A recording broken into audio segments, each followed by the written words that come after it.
곽수종의 뉴스 정면 승부. 곽수종의 뉴스 정면 승부.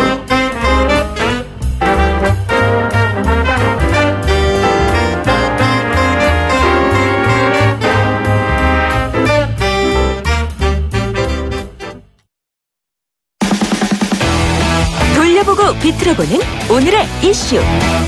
이종훈의 뉴스 측면 승부. 오늘의 핫 이슈 한 가지 돌려보고 비틀어보겠습니다. 뉴스를 곱게 안 보는 시사계 측면 승부사 이종훈 박사와 함께 YTN 뉴스 FM 3부 시작하겠습니다. 안녕하십니까? 네, 안녕하세요. 오늘 이슈는 뭡니까? 1%. 1%. 뭐가 1%입니까 또? 예. 노회찬 정의당 의원이 오늘 국회 법사위 전체 회의 때 이거 보신 모양입니다. 예, 어제 이제 김진태 자유한국당 의원이 노 의원의 전 비서관의 법무부 부정 채용 의혹을 제기했잖아요. 그것과 관련해서 이제 해명을 했는데 전후 과정에서 직접이든 간접이든 어떤 방식으로도 채용과 관련된 부탁이나 청탁한 바가 전혀 없다. 예. 지금 제가 드린 말씀이 1%라도 사실과 다르다면 의원직을 사퇴하겠다. 예. 라고 이야기를 했습니다. 1%라도 사실과 다르다면 1도 아니다. 1도 이런 아니다. 얘기죠. 예. 근데 물귀신 작전 쓰셨어요? 예. 권성동 의원도 함께 또 거론을 했어요. 이 권 의원이 지금 법사위원장이잖아요. 그런데 이 비서진 강원랜드 불법 채용 의혹이 이제 불거지는 바람에 더불어민주당이 위원장직 사퇴 요청하기도 했었고 이것 때문에 또 국회가 한동안 또 파행을 겪기도 하고 그러지 않았습니까?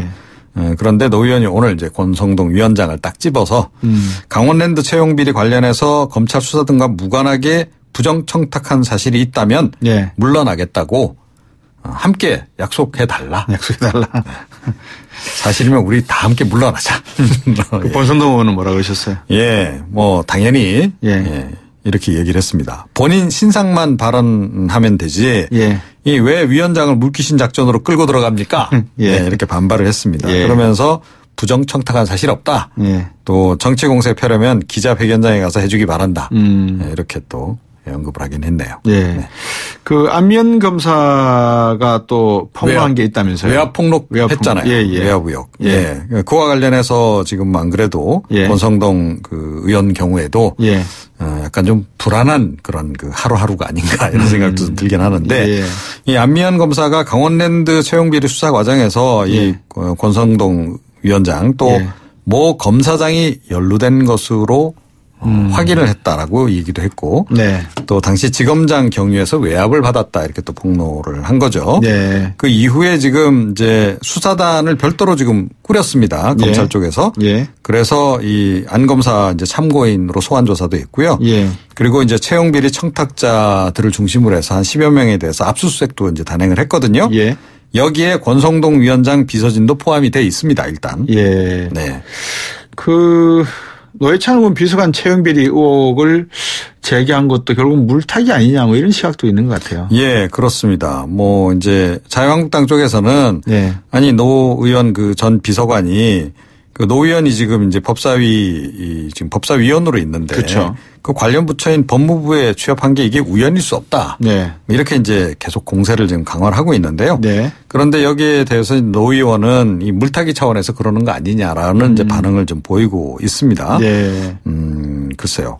이게 물타기 차원에서 그러는 것인지 어떤지는 모르겠는데 만약에 1%도 사실이 아니라면 그런 물타기 의혹도 약간 들긴 하죠. 그렇죠. 왜 이 시점에 굳이. 근데 강원랜드가 참 요지경이네요, 거기가. 그죠? 정상적으로 채용한 직원이 별로 없을 정도. 그러니까요. 500명 중에 300명 이상이 다 그런 청탁이나 이런 거였다니까. 글쎄 조사는 해봐야 되겠지만. 근데 법무부 쪽에서 노회찬 전 비서관 이게 알고 채용했을까요? 어떻게 그 부분은 어떻게 보십니까? 노 의원은 이제 법무부 공개 채용에 이 당사자가 응모했는지도 몰랐다. 모든 일이 끝난 뒤에 인서하러 왔기에 그때 알았다. 사전에 안 봐 없다. 이렇게 이제 부인을 하긴 했습니다. 당사자도 물론 자기가 이제 처음에 채용 면접할 때 외부 위원들로 구성된 블라인드 면접을 통해서 채용이 됐다라고 이제 해명을 하긴 했어요. 블라인드 면접 채용을 하더라도 보통 이제 이력서는 제출을 하잖아요. 그렇죠. 이력사항. 예. 근데 이력사항 같은 경우에 뭐 그냥 의원실에서 뭐 이렇게 근무했다 이렇게만 적진 않죠. 적진 않죠. 아, 그럼요. 아무개 의원실. 그럼요. 회사도 회사명을 쓰듯이. 예, 당연히. 이렇게 이제 기재를 하지 않았을까라고 이제 추정을 해볼 수 있습니다. 예. 그러면 법무부 쪽에서 노회찬 의원이 이제 법사위원이기도 하고 하니까 뭐 혹시 나중에 또 도움이 또 될까 싶어서 알아서 채용했을 가능성 이 부분은 제가 뭐라고 단정지어서 말씀은 드릴 수 없고요. 그 가능성을 완전히 배제하기는 좀 어렵지 않나 이런 생각은 좀 듭니다. 네. 아직까지 적폐가 남아 있네요. 만약에 그게 사실 아니 뭐 이제 적폐가 있는 점 확인을 해요. 만약에 그게 사실이라면 그럴 일은 없겠지만 뭐 우리나라 공직 사회에서 이렇게 국회의원 힘 있는 분들 아니면 여당 하시는 분들이나 야당 하시는 분들의 상임위원회 배정된 분들의 보좌관이나 이런 쪽에 계신 분들이 그 관련 위원회에 그 산하기관에 가는 일이 좀 없었으면 좋겠어요. 그죠? 예, 의외로 많습니다. 사실은. 그러니까 이게 굉장히 오래전부터 그랬고요. 여야 불문하고 사실은 이제 그랬고 정의당 같은 경우는 요즘에 뭐 거의 이제 정부 부처에서는 여당급으로 예우하지 않습니까? 그러니까요. 그러니까 뭐 모르겠습니다. 뭐 하여튼 지금도 뭐 일자리가 없어서 모두가 다 안타까운 상황이라는 점 제가 10분 이해하고요. 어쨌든 뭐 이 부분에 대해서는 노회찬 의원과 권성동 위원장 상임위원회에서는 좀 다투지 마시길 바라겠습니다. 오늘 말씀 잘 들었습니다. 네. 시사평론가 이종훈 박사였습니다. 지금 여러분께서는 경제학자 곽수종 교수가 진행하는 YTN 뉴스 FM 곽수종의 뉴스 정면 승부를 듣고 계십니다.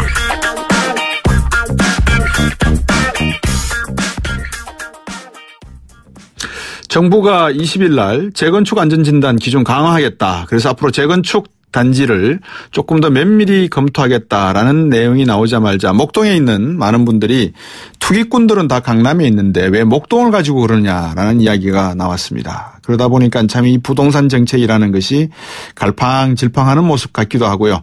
4월부터는 양도세 부담도 커지는 상황이고 그래서 조국 수석도 집을 하나 팔았다 그랬죠. 그 때문에 보유세 인상 부분도 본격적으로 논의되는 상황이고 자 강남 집만 잡으면 부동산 시장은 안정될까요? 부동산 전문가시죠. 자유한국당 김연아 의원입니다. 안녕하세요. 네, 안녕하세요. 어떻게 보세요? 현 시장 상황을? 예. 이제는 조금 가격 상승세가 진정될 만한 타이밍이 충분히 됐다고 보고 있습니다. 네. 왜 그렇습니까? 일단 거시경제 상황으로서 뭐 소득의 양극화가 있기는 하지만 전반적으로 이제 구매력을 좀 뒷받침하기에는 어려운 여건들이 있고요. 네. 네. 또 그리고 새 정부 출범 직후부터 시작해서 뭐 여러 가지 부동산 관련 규제가 있었습니다. 특히 신 DTI 규제라든가 또 앞서 말씀하신 양도세 중과 부활 등으로 인해서 부동산을 사기도 쉽지 않고 대출을 받기도 어렵기 때문에 사실은 좀 이제 수그러들 때가 충분히 됐다라고 보고 있는데요.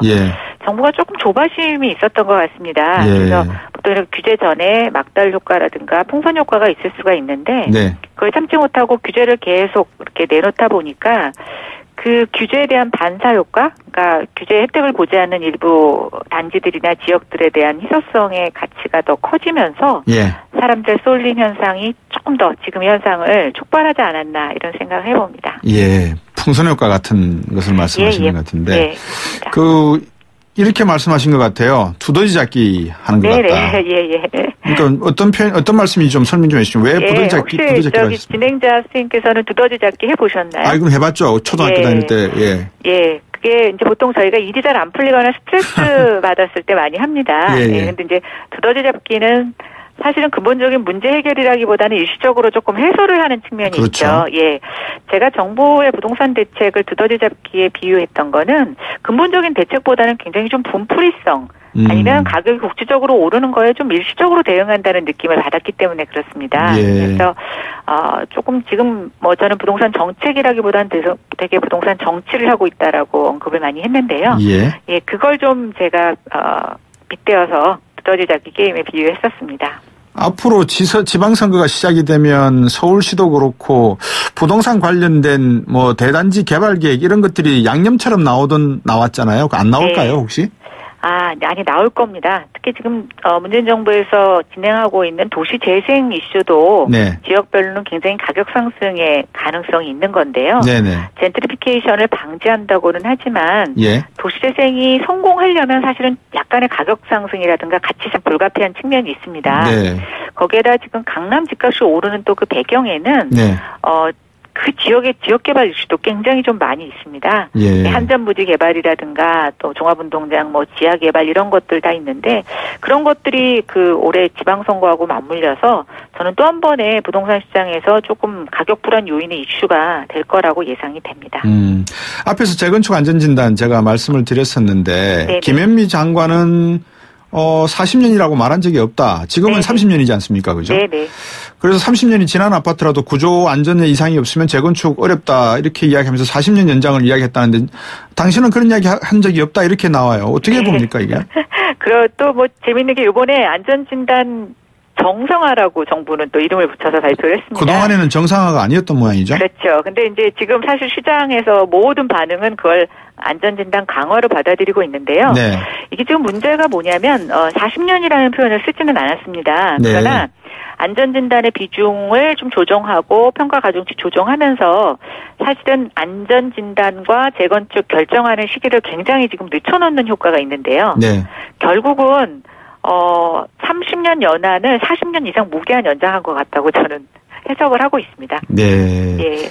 보통 정부가 세금 정책, 조세 정책을 가지고 휘두르기 시작하면 둘 중에 하나입니다. 피를 보면서 자기가 망하든지 아니면 네. 선거에서 대패하든지 둘 중에 하나를 당하기 때문에 될 수 있으면 세금 가지고 이야기하지 않는 조심스럽게 이야기를 하는데 네. 어떻습니까? 지금 4월부터 양도세 강화되고요. 보유세 네. 이야기 나오고 있고요. 네. 이게 시장하고 싸우겠다는 겁니까? 싸우면 이겨야 되지 않습니까? 근데 저는 좀 다르게 해석하는데요. 어떻게 해요? 겉으로는 싸움을 공포하면서 예. 뒤로는 선거를 의식해서 절대로 지금 그 카드를 쓰지 않고 있습니다. 예, 그래서 아마 저는 지방선거 전에는 보유세 내용은 강화를 검토하겠다 정도만 얘기가 나오고 세부적인 내용은 발표하지 않을 거라고 보고 있는데요. 예. 지금 정부가 보유세 개편 논의를 하면서 슬쩍 흘리고 있는 얘기는 전반적인 보유세 검토가 아니라 네. 다주택자라든가 또는 강남에 집을 갖고 있는 사람들 이렇게 특정 계층에 네. 좀 징벌적 조세로서의 보유세 강화만 좀 언급하고 있어서 예.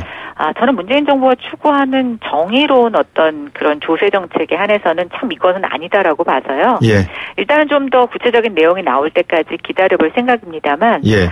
제 그냥 판단으로서는 지방선거 전에는 세세한 내용을 밝히지 않을 것 같다라는 게 제 생각입니다. 우리 김연아 의원께서는 정말 이 국토위 껌딱지라는 별명을 들으실 정도로 네. 정말 연구원 20년 넘게 연구원 생활도 하셨지만 네네. 정말 대한민국 비례대표 국회의원이 가야 될 길을 지금 저 나름대로는 볼 때 가야 될 네. 보여주고 계신다는 롤 모델처럼 저는 생각을 하는데 감사합니다. 어떻습니까? 네. 지금 이 문재인 정부가 부동산 정책에 관해서는 세금 문제부터 시작을 해서 재건축 강화 문제 모든 카드를 지금 뭐라 그럴까 다 꺼내놓고 있는 상황이거든요. 네. 브레이크가 있어야 될 것 같은데 너무 나가는 거 아닙니까 이거? 예, 저도 좀 그걸 아쉽게 생각하는데요. 예. 현 정부에서 가장 조금 제가 우려하는 건 뭐냐면 정의를 구현하는 것도 좋고 적폐청산도 좋은데 예. 일종의 속도 조절이라든가 저희가 거기서 나타나고 있는 부작용 같은 것들을 어떻게 흡수할 거냐라는 사실은 사후 대책도 필요합니다. 네. 근데 그걸 좀 제어해 줄 수 있는 제어기가 하나도 없다라는 것이고요. 네. 예, 또 어떤 국토부에서도 저는 장관님이 좀 전문성은 없지만 정치적인 능력을 갖고 부동산 문제를 충분히 해결하실 수 있을 거라고 생각을 해서 네. 장관 청문회 때도 좀 과감하게 찬성표를 던져드렸는데요. 네. 좀 제가 기대했던 것과는 좀 다르게 정책의 내용보다는 굉장히 부동산 정치에 관심을 쓰고 있는 것 같아서 좀 아쉽습니다. 지금 주거복지 로드맵이라는 거 굉장히 강조하시는데요. 네. 이번 대정부 질문에서 국토교통부 장관은 경제 분야에만 참석을 했고 사회문화복지 분야에서는 아예 참석하지도 않았습니다. 즉 부동산 문제를 경제 문제로 보고 있다고 저는 판단을 하고 있고요. 그다음 주거복지 로드맵도 얼마를 공급하겠다는 얘기를 하고 있는데 네. 저희 국민들 다 아시겠지만 얼마를 공급하든지 간에 내가 도대체 자격이 있으면 언제 기다려서 그런 혜택을 볼 수 있느냐가 가장 궁금하신 거 그렇죠. 아니겠습니까? 예, 근데 주거복지 로드맵에는 그런 것들은 찾아볼 수가 없습니다. 네. 그러니까 방금 말씀하셨지만 김현미 장관 같은 경우에는 이거를 경제 문제로만 이해를 하고 이 경제 생태계 전반적인 환경 문제로는 보지 못하고 있다 이렇게 볼 수밖에 없는 것 같은데요. 그런데 이제 뭐 말씀으로는 주거복지가 가장 최우선 과제다라고 얘기를 하시는데 저는 좀 앞뒤가 맞지 않는다는 생각이 들고요.